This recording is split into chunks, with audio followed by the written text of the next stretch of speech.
What up, YouTube? This is Mr. Willis, and this is Mr. Willis React. Now we back at you with the Jefe. We got a little more information. So we really well, this is allegedly. So we're gonna find out because we're gonna react to this poetic Flacco video because he got a little more information than my last video I uploaded. So we're gonna see what he talking about and see if he really got the skinny on what's cracking. So let's listen to him and let's get into this, real quick and see if Flacco know what he really talking about.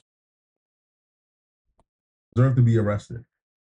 Jefe, the rapper and co-host of the No Jumper podcast, has been arrested for murder. Law enforcement sources have told TMZ that Aunt Jefe was busted by LAPD's elite robbery homicide division and booked for felony. He's being held at the LAPD jail on a $1 million bond. Adam22 told TMZ that Aunt Jefe has been a great podcaster for the last year or so, and as far as he knew, Aunt wasn't really in the streets like that anymore, so this is all a huge shock. When I first found out that it was arrested, the first thing I looked at was the bail. When I seen $1 million in California, in LA County, that gotta be a murder. Bro, in California, you can commit armed robbery and you'll be home the next morning, man. No bond or recognizance. That's just a fact. So the fact that you got $1 million bond, I knew it was murder from the very beginning and the very gate. But when I got the full details and when I got an understanding of what exactly took place and how he got a murder charge, I put myself in his shoes. And the first thing I said was, man, I'm just lucky it wasn't me, man. Because I don't see myself doing anything different from what Jefe did. I want to preface this by saying if the story is true, then what Jefe did is something that a lot of us, if we were in his shoes, we would probably do the same thing. A lot of us have a certain level of distrust and hatred in our hearts for dudes in the streets. And if we leave our home, the last thing we want is for a street dude to breathe on me. The last thing I want is for a street dude to interrupt my day, to disturb my day, to breathe on me in public. But if a street dude pulled a stunt on me, how they pulled a stunt on Ant from the story we're hearing, What's the story? I don't see myself doing anything differently. I can see YouTube commentators making videos like this. Poetic Flacco just tricked himself out the streets. Poetic Flacco just ruined his life. It's over for Poetic Flacco. I could see myself in Ed's shoes right now. Here's a video of Ed Jefe moments after the incident that led to his murder charges. This video tells you everything you need to know about the incident. What's the good old deal with the good old people, man? Today was not a good day, bro. Today was one of those bad days, man, when the devil was working hard, man. He was at work, man. He was this close, man. He was this close to cashing in on wishful thinking. So right now, right, I'm in a phase where I'm trying to regroup, you know what I'm saying, and think things through, man, and just, create the space to be calm and copacetic, you know what I'm saying, through the storm, you know what I'm saying.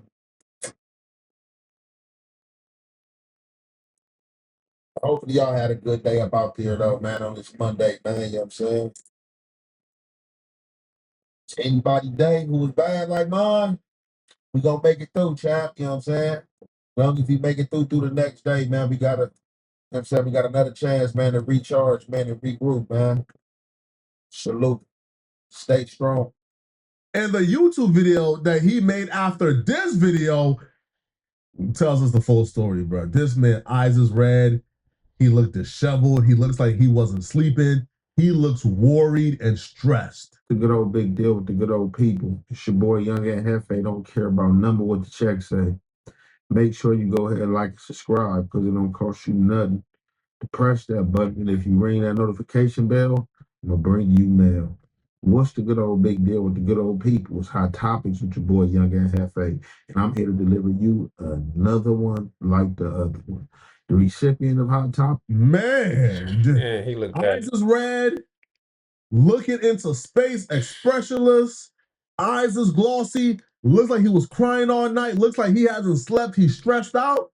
Man, Jillian, that's scary, man. I'm kidding, bruh. Right, I'm rooting for Ant, man, but yeah. Let me stop this clown real quick because it's not. It's never necessary about being scared to go to jail. It's about ruining your life. You don't know how I feel to take another man's life. You don't know how I feel to be in that situation where you had to do it.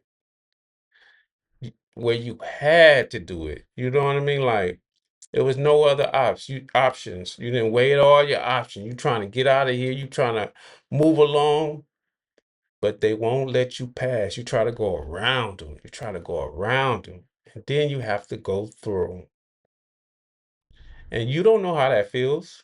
You know what I mean? He been doing good for a while. So, once he probably came home and reflect on what he had to do, he already know he's a felon with with the burner, whatever the case. You ain't, like come on, man. Like that shit hurts his pride he had to do that.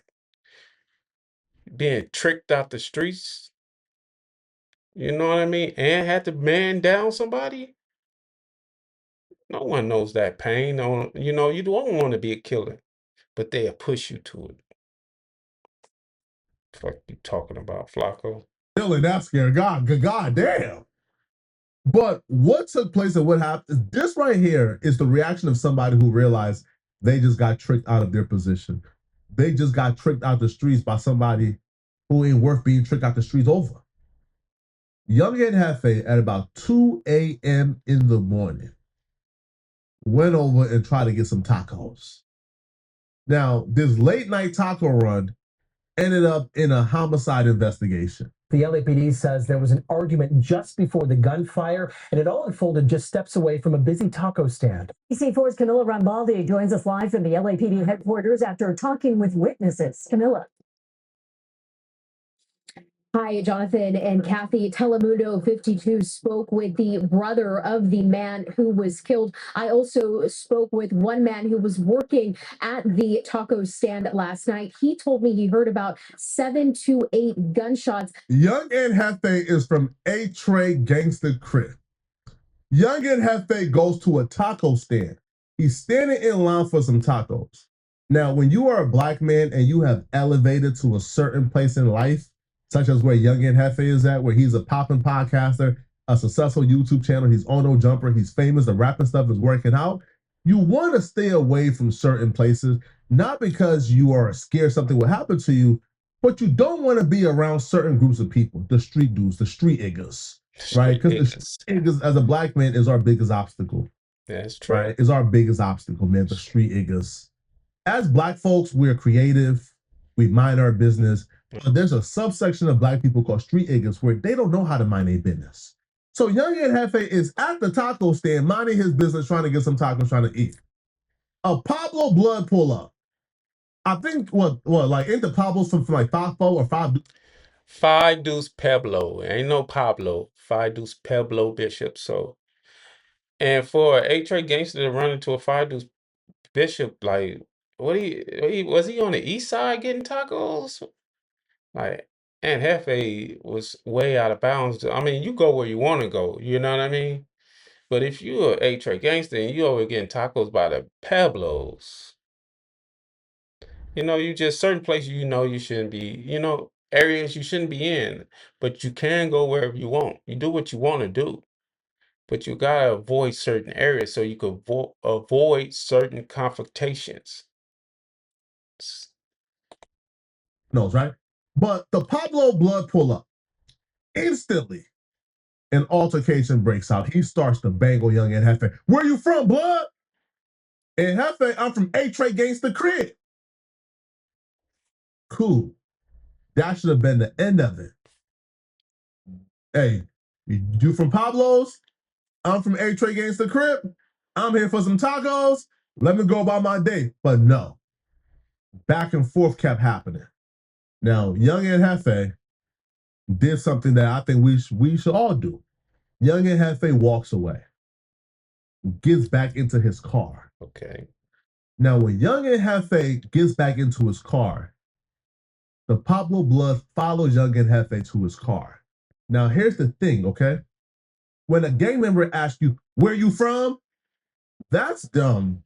Asking you to validate, right? You have a right to walk where you're currently at. Now, my rights to walk and freedom of passage is my natural rights, is my birthright. Okay. My natural right is freedom of passage and my freedoms. Okay. So I can walk anywhere I want to walk because that's my natural right as a human being. Right. And nobody has a right to tell me where I can't walk, right? So when a game member asks me where I'm from, I'm not, man, yo, leave me alone. Man, all right, man. I ain't saying none of that, bro. But gang culture, that's the thing. So Jefe answers it. Now I guess when young Jefe is going back to his car, the Pablo Blood probably feels like he got the best of the situation. And he wanted to get the best of them all. So he follows young Jefe to the car. And Jefe is in the car. The Pablo Blood is still talking ish from the vehicle. F this, F this, F this. And when I say F this and F this, y'all know what I mean when I say F this and F this. I can't say it, right? Because you feel me? Again, I got Crip homies who I love, who, certain words I can't say, because if I say them words, P Nice will call my phone tripping. P Nice will check me if I say those words. Right? Rockstar will call my phone tripping. KK will call my phone tripping if I say certain words, right? So I respect the Crips out, so I'm not going to say the words, but saying all of that. And after a while, man, when I walk back to my car, I'm in my car, I'm trying to leave. You right here. I feel like I don't know what you reaching for. You yelling aggressively. And Young and Jefe just had enough, man. Just had enough. Pulled out the pistol, shot about 7 to 8 times. Bro got hit, bro died. And now we're here. Allegedly, because he's still fighting the case. This could have all been a misunderstanding. So allegedly, people, allegedly. But allegedly, that's why Young and Jefe killed the dude from Pablo Bloods. Let's go ahead and get you to some video from earlier. In this clip, you can see several bullet holes in a fence near the stand. The LAPD says a shooting was reported just before 2 in the morning near the intersection of Holmes and Slauson Avenues. As you mentioned earlier, there are a number of businesses in the area. Police say a man walked toward a car and there was some sort of an argument. Police say the man was then shot and the shooter took off in a car. It is unclear at this point what led up to the argument. The family of the man who was killed has identified him as 30-year-old Deshaun Coleman. They shared a photo of him with our team. Here was more from his family and reaction from a man who was working at the taco stand. We don't know nothing. All we know, we need justice. He was a good person, a loving person. He took care of everybody. We hear some people yelling, like yelling bad words, start fighting. Did you hear the gunshots? Yeah, I hear the gunshots. I hear like 7 gunshots, and that scares me. I didn't move. I was frozen, like no zero nerves. I didn't know what to do. I didn't know if to run or to stay. Jordan Guzman told me he has been working at the taco stand for several months and that this was the first time he has seen a shooting in the area. Again, at this hour, police are still looking for the shooter and they do not yet have a description of the suspect's car. Anyone with more information on this is asked to call the LAPD. We're live in downtown LA. Camilla Rambaldi, NBC 4 News. Camilla, thank you. And Jefe's bond is $1 million, 10%. He only needs 100,000. I think Jefe. Yeah, there's Poetic Flacco. You know his channel. You can go check out the rest. But this is wild, you know what I mean? And I think I see the location too, and that's way out of bounds. I mean, for a 8-tray gangster, you like I said, you could go where you want. But if you're from the city, you know certain places you won't be, no matter what time it is. And that's on Slauson and Holmes. That look like it's way past the train station, so that's really on the east side. So this is definitely allegedly. This one, I don't know. I can't say it's something I could picture happen because, You know, if he and Jefe know the city, I would think he wouldn't go way over there to get tacos unless he live over there.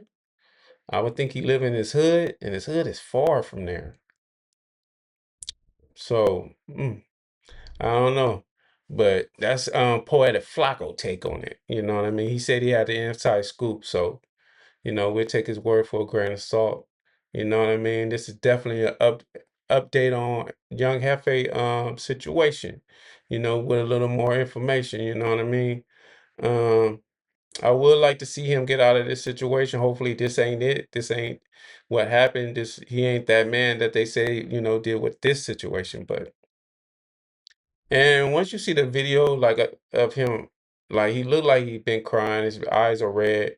You know, like once you got home and you really realize what you have done, now you just waiting. Now it's just a wait.